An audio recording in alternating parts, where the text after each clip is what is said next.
ఓం మహాగణాధిపతయే నమః. ఓం గురుభ్యో నమః. ఓం శ్రీమాత్రే నమః. పరమేశ్వర స్వరూపమైనటువంటి జ్యోతిష, వాస్తు మరియు ఇతర అనేకమైనటువంటి శాస్త్రములను మనకు అందించినటువంటి మహర్షులకి నమస్కారం. హయగ్రీవ హయగ్రీవ హయగ్రీవేతి యో వదేత్తస్య నిస్సరతే వాణి జహ్నుకన్యా ప్రవాహవత్. అరుణాం కరుణాతరంగితాక్షీం ధృతపాశాంకుశపుష్పబాణచాపాం అనిమాదిభిరావృతాం మయూకైః అహమిత్యేవ విభావయే భవానీం. శ్రీమాత్రే నమః.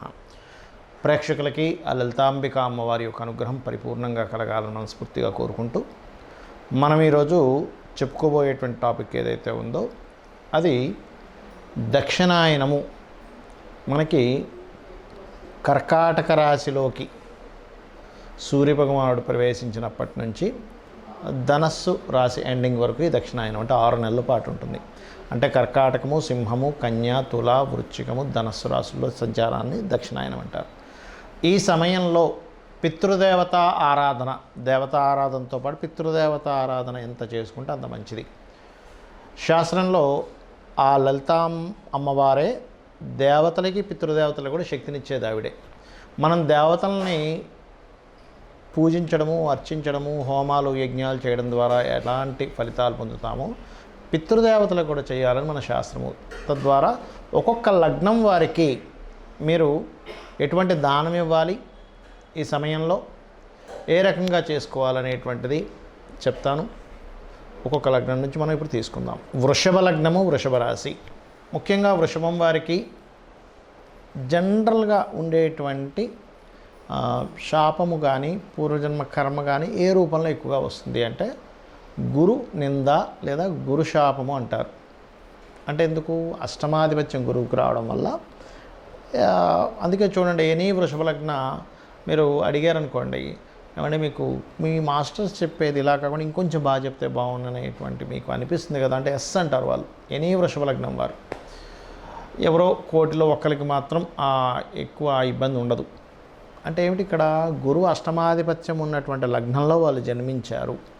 ఇది చాలా మైన్యూట్గా అబ్జర్వ్ చేస్తే తెలుస్తూ ఉంటుంది. అంటే జ్యోతిష్శాస్త్రం అంత గొప్పది. మరి మీకు పితృదేవత అనుగ్రహం కావాలి అంటే ఏ ఏ దానాలు ఏ రోజుల్లో ఇస్తే మీకు బాగుంటుంది? ముఖ్యంగా గుర్తుపెట్టుకోండి, మీకు దేవతా అనుగ్రహం, గురువు అనుగ్రహం, దత్తుని యొక్క అనుగ్రహం ఎక్కువగా కావాల్సి వస్తుంది మీకు.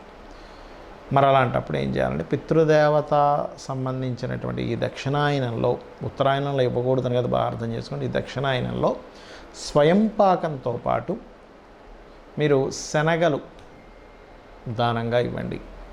లేదు దానం తీసుకునే వాళ్ళు లేరు, చక్కగా గోవుకు పెట్టవచ్చు. తీసుకునే వాళ్ళు ఉంటే ఫస్ట్ దానమే ఇవ్వండి.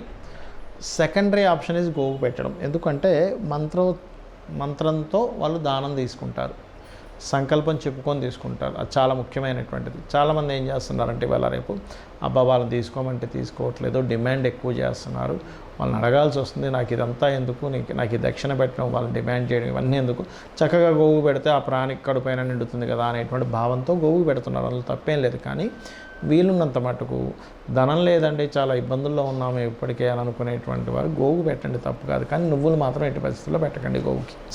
గురువారాలు దీంతోపాటు పెసలు, బుధవారం నాడు కనుక పెసలు దానంగా ఇచ్చినట్లయితే కూడా మీకు బంధువర్గంలో ఉండేటువంటి మిస్కమ్యూనికేషన్స్ తగ్గుతాయి దీనివల్ల. ఒక్కోసారి చూడండి, పితృదేవతా దోషం అనేది ఎలా ఉంటుందంటే, పితృదోషాలు సర్వసాధారణంగా మనకి ఈ బుధుడితో సంబంధంగా వచ్చిందనుకోండి, ఏమవుతుందంటే బంధువర్గం అంతా ఉంటారు, కానీ వీళ్ళకి మాత్రమే బంధువర్గం అంతా కూడా వ్యతిరేకంగా ఉంటారు. ఎందుకు అలా ఉంటున్నారో అర్థం కాదు, ఆ రకంగా ఉంటుంది.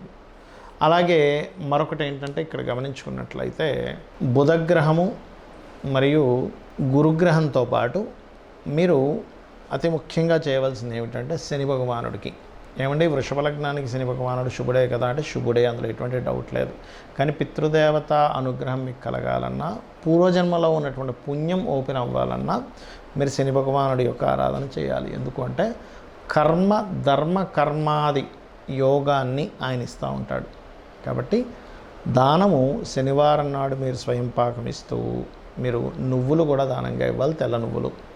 నువ్వులు తీసుకునేవారు లేరండి, దీన్ని తీసుకెళ్ళి గోవుకు పెడతానంటారు కొంతమంది. అలా పెట్టకూడదు గోవుకి, ఎందుకంటే అది ఏదైనా ప్రెగ్నెన్సీతో ఉందనుకోండి, అది ఇబ్బంది పడుతుంది దానికి. కాబట్టి ఆ ప్రదేశంలో తీసుకునే వాళ్ళు లేరు అనుకోండి, బెల్లం తీసుకోండి, చక్కగా పిడికెడు బెల్లం తీసుకెళ్ళి గోవుకు తినిపించండి.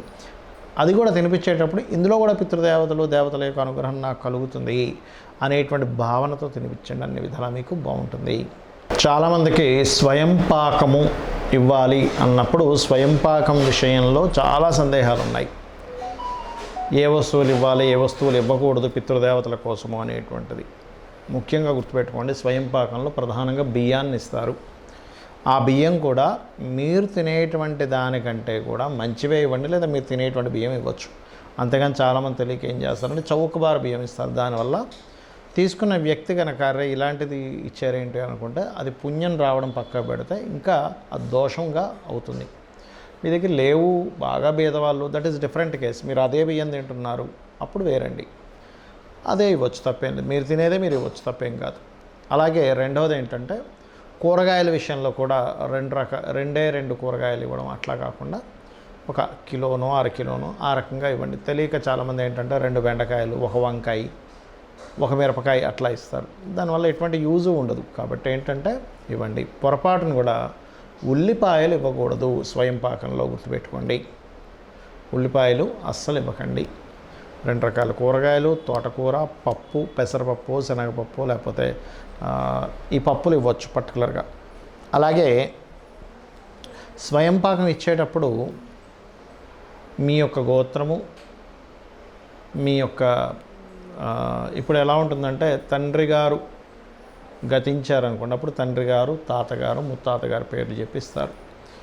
లేదా అవన్నీ కొంతమందికి ఏమవుతుందంటే కొన్ని విషయాలు తెలియవు. అయ్యో ముత్తాతగారి పేరేంటో తెలియదండి, తాతగారి పేరేంటో తెలియదు అని అంటూ ఉంటారు. అలాంటి వారికి ప్రత్యామ్నాయంగా వాళ్ళు వేరే చదువుతారు. చాలా తక్కువ, రేర్గా ఉంటారు, అది ఇవ్వాలి.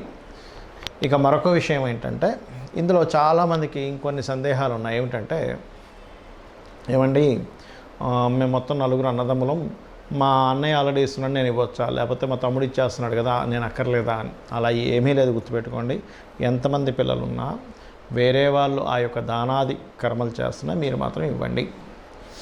మనకి ఈ యొక్క పితృదేవత ఆరాధన వల్ల వంశ అభివృద్ధి కలుగుతుంది అని చెప్తుంది శాస్త్రం. సంతానం కలగటం లేదు, ఖచ్చితంగా సంతాన యోగం అనేటువంటిది ఇస్తుంది. ఏమంటే అనవసరమైన రోగాలు మాకు ఇబ్బంది పడుతున్నారు అన్నప్పుడు రోగ సంబంధించినటువంటి విషయాలని ఈ పితృదేవత ఆరాధన అనేటువంటిది దీర్ఘ రోగాల నుంచి కూడా బయటపడేస్తుంది. లైఫ్లో అసలు ఎదుగుదల లేదండి. పితృదేవత ఆరాధన అద్భుతమైనటువంటి, ఎందుకంటే మనల్ని రక్షించుకుంటూ ఉంటారు వారు. కాబట్టి ఇది మర్చిపోకూడదని మన యొక్క సనాతన ధర్మంలోని, మన యొక్క శాస్త్రాల్లో ఉన్నటువంటి అంశం ఇది.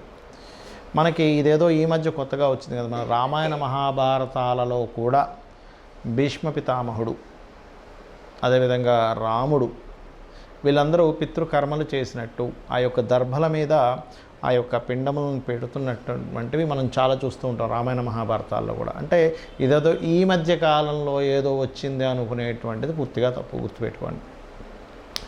అలాగే ఏమంటే ఈ 6 months దక్షిణాయనంలోనే చేయాలి, ఉత్తరాయణంలో చేయకూడదు అనేటువంటిది ఏం లేదు, గుర్తుపెట్టుకోండి. ఉత్తరాయణంలో చేయొచ్చు, దక్షిణాయనంలో మరింత ఎక్కువగా దాని యొక్క ప్రభావం ఉంటుంది అనేటువంటిది అర్థం. ఎందుకంటే ఆ యొక్క మహావిష్ణువు యోగ నిద్రలోకి వెళ్తారంటారు. ఈ యొక్క దక్షిణాయనంలో యోగ నిద్రలోకి మహావిష్ణువు వెళ్తున్నాడంటే దాని అర్థం ఏమిటంటే ఆయన ఏదో వెళ్తున్నాడని కాదు, మనము కూడా ఒక ధ్యాన సంబంధించినవి సాధనలు ఎక్కువగా చేయాలి. మహావిష్ణువు అంటే ఎవరో కాదు, మనలో ఉన్నటువంటి స్థితికారకుడే. మనం చేసే ప్రతి పనికి ఆయన నడిపించేవాడే, అంటే మనలో కూడా ఆయన యొక్క తత్వం ఉంది. కాబట్టి సాధనా కాలానికి ఈ దక్షిణాయనం గొప్పది, పితృదేవతలకి గొప్పది, ఏదైనా ఒక దీక్షల్లా తీసుకునేటువంటి వాటికి గొప్పది. ముఖ్యంగా వర్షాకాలం ప్రారంభం అవుతూ ఉంటుంది ఇక్కడి నుంచి, వర్షము, ఈ చలికాలాలు ఇవన్నీ. అంటే ఏమిటి, ఇలాంటి సమయాల్లో మీరు ఒకప్పుడు బయటికి వెళ్ళేవారు కాదు, ఎక్కువగా ఇంట్లోనే ఉండి సాధనలు చేసుకుంటూ ఉండేవారు. దానివల్ల ఏమిటి, బయటికి వెళ్ళి అనవసరంగా యోగ నిద్రలోకి వెళ్ళడం అంటే బయటికి వెళ్ళి ఈ రోగాలు ఇవన్నీ కూడా ఏంటి, వర్షాల వల్ల వీటి వల్ల వస్తుంటాయి. కాబట్టి ఎటువంటి రోగములు రాకుండా ఇంట్లో నేను చక్కగా కూర్చొని ఇంట్లో నుంచి అన్నీ ఆపరేట్ చేస్తూ చాలా తక్కువ సమయాన్ని మాత్రం బయటకు వెళ్ళి రావడానికి చేసుకోవాలనేటువంటిది చెప్పేవారు. అదే రకంగా యోగాభ్యాసాలు కానివి ఇవన్నీ కూడా మనం దీని ద్వారానే మనం ఈ దక్షిణాయనంలో ఎక్కువగా చేస్తూ ఉంటాం. మరొక విషయం ఏంటంటే ఇక్కడ శాస్త్రాల్లో అన్నీ కూడా కేవలం దేవతారాధన వల్ల రావు. ఎందుకు అంటే నెగటివ్ పాజిటివ్ రెండూ ఉంటాయి, గుర్తుపెట్టుకోండి. మనం ఒక బల్బు వెలగాలన్నా నెగటివ్ అండ్ పాజిటివ్ రెండూ ఉంటాయి. ఆ రెండూ కనెక్ట్ అయితేనే ఆ బల్బు వెలుగుతుంది. అలాగే ఇక్కడ దక్షిణ ఇప్పుడు పితృదేవతలు అంటే నెగటివ్ అని కాదు, బాగా అర్థం చేసుకోండి. ఇది ఒక ఎనర్జీ అనమాట. ఆ different types of energies connect అయితేనే మనిషి యొక్క జీవితం అందంగా అద్భుతంగా ఉంటుంది. ఇక మీరు